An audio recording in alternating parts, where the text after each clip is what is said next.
Sit down. This is fun.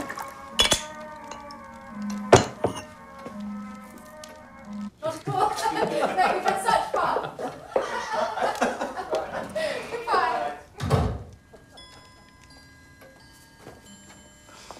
Weren't they delightful?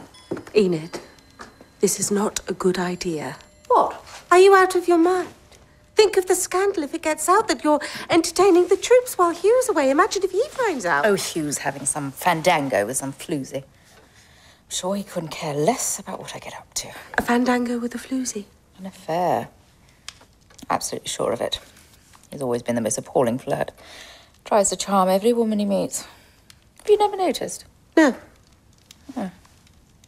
Well, obviously he wouldn't flirt with you. Why, obviously? Well, you know, he respects you too much.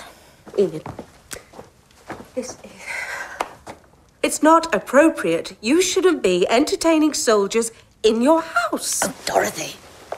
I am left here all on my own. I work very hard for the war effort, and I am bored to tears. What else am I supposed to do?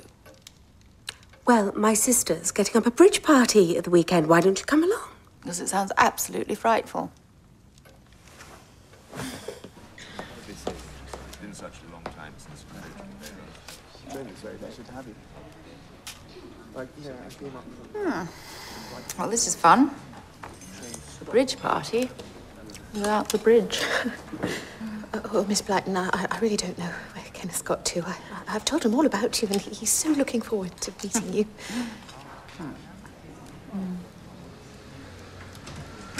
Oh, thank goodness, here he is. You, Kenneth, over here. We're over here with Miss Blyton. Sorry about that. Woman with indigestion. She thought it was a heart attack. Your bridge salvation has arrived.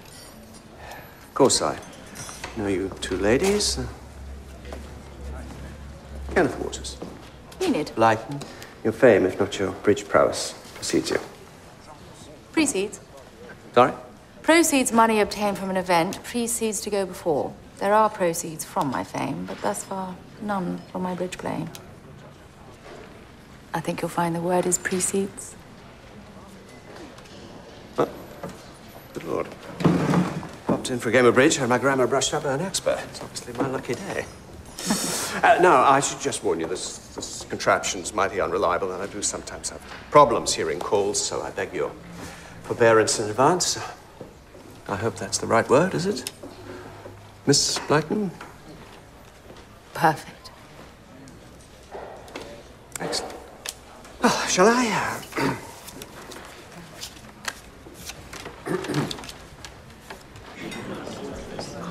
It's quite extraordinary, you know. Normally, I can't hear a word anybody says, but it's all crystal clear. Must be something to do with the timbre of your voice. Have you always been, No. I was torpedoed during the war. Still, luckier than many. Shall we take our coffee in the lounge?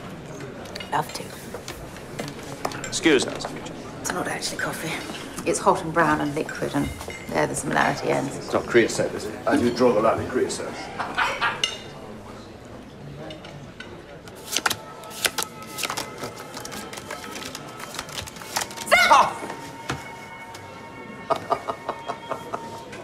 You're not at all how I imagined an author to be, you know. I thought authors were all vague and whiffly with news, that sort of thing. Oh, muses are a lot of nonsense. If you want to write, you sit down and write. Do your children read my books? I don't have any. Always one of them, but no luck, I'm afraid. And your, wife? Well, the marriage is not, how shall I put this, not a happy one. But tell me about you. Tell me everything. Parents, brothers, sisters, the lot. Husbands? Good Lord, how many have you got? Just the one. And that's... Not happy. No.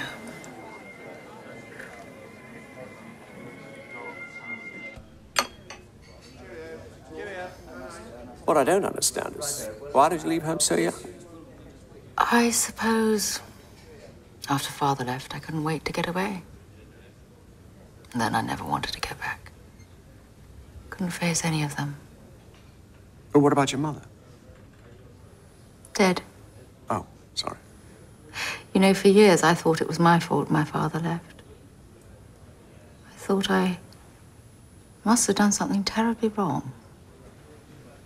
That I had some sort of black wickedness inside of me. Otherwise, why did he go? But of course he didn't leave you.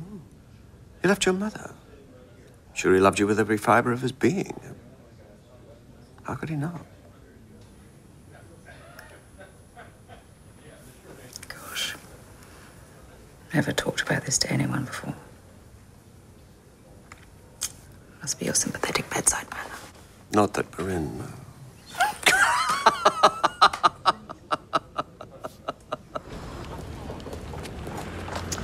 That was a lot more fun than I'd anticipated. And Kenneth, that charming surgeon, Is married, Enid.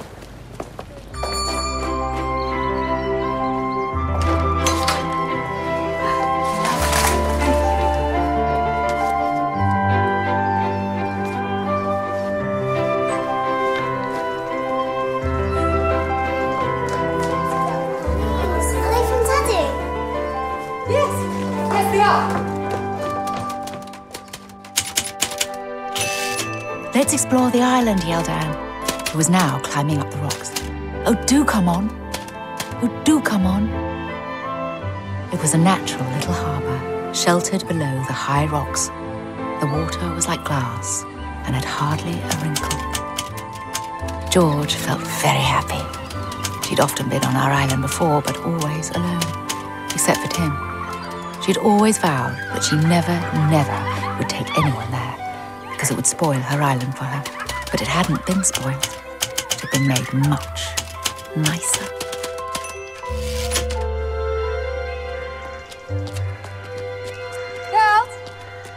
Girls, come here. Someone I want you to meet. Girls, this is Mummy's friend, Mr. Waters. He's coming to supper.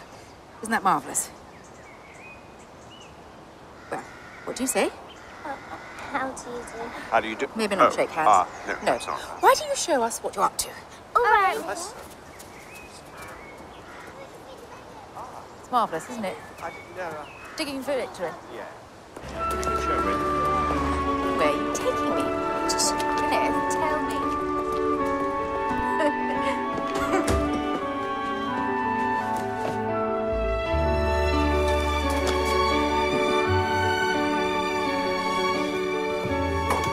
What do you think?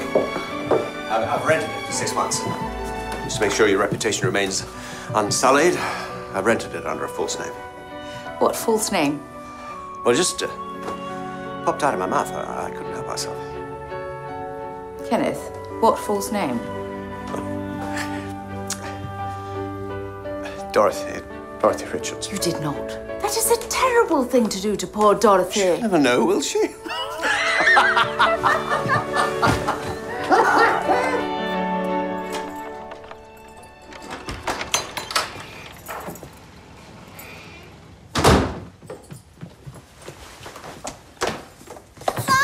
Hello, girls. Where's your mother? She's gone out with Uncle Kenneth. Who? Uncle Kenneth? Yes, Mr. Waters, her friend. Oh, yes. Oh, yes. I know. Him. You know him? Mother mentioned him to me, yeah.